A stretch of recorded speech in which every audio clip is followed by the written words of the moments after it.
another sort of topic I was curious about. I know after working at Goldman Sachs for I'm not sure if it was 2 years, um, you sort of pivoted into tech and self-taught yourself how to code and go on that journey afterwards. So my like what I'm curious about is why you chose to pivot into tech and specifically teach yourself how to code instead of like enrolling in some program, because I feel like those are two things that people consider often. Yeah, just to clarify, I actually after banking, I went to Andreessen Horowitz for two Okay. years as well. So after banking, I did VC, and I genuinely loved my time there. Probably, I I have no regrets about going there. It was one of the best career experiences of my life. Um, but uh, after being one thing about A16Z is they were very entrepreneur friendly, and they were Mm, very they only invested in technical founders.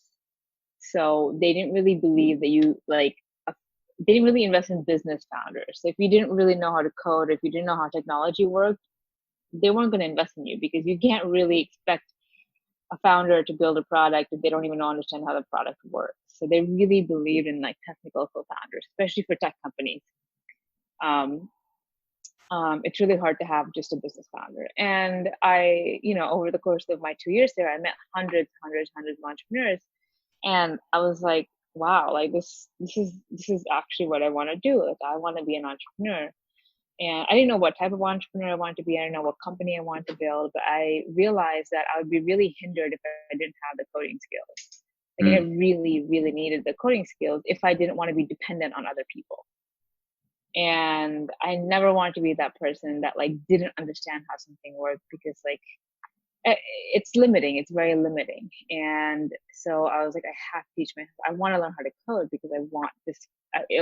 It's just like it felt so limited in not knowing how things work, how products work, how code works, how engineering works, especially when you're in the tech world. And so I was like, okay, I need to learn how to code. I'm sure I have a long blog post about my journey, how I failed, how to learn to code, blah blah blah, which you can link.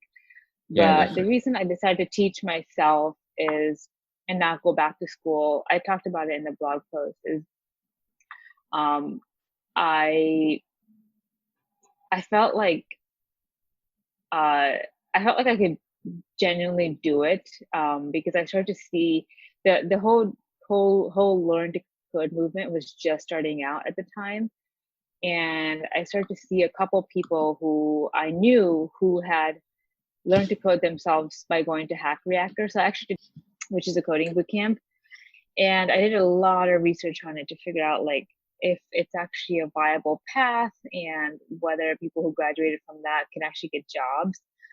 And I had a friend actually who went through it.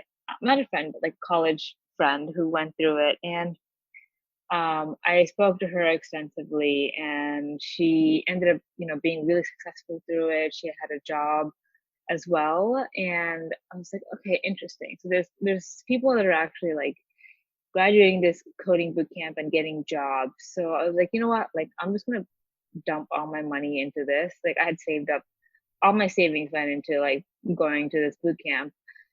And I was like, you know what? It's 3 months. I want to work my ass off, and I'm going to make sure I get a job no matter what happens. And I went to the boot camp, we, and then I spent 3 months after that learning even more on my own. And then I got a job at Coinbase.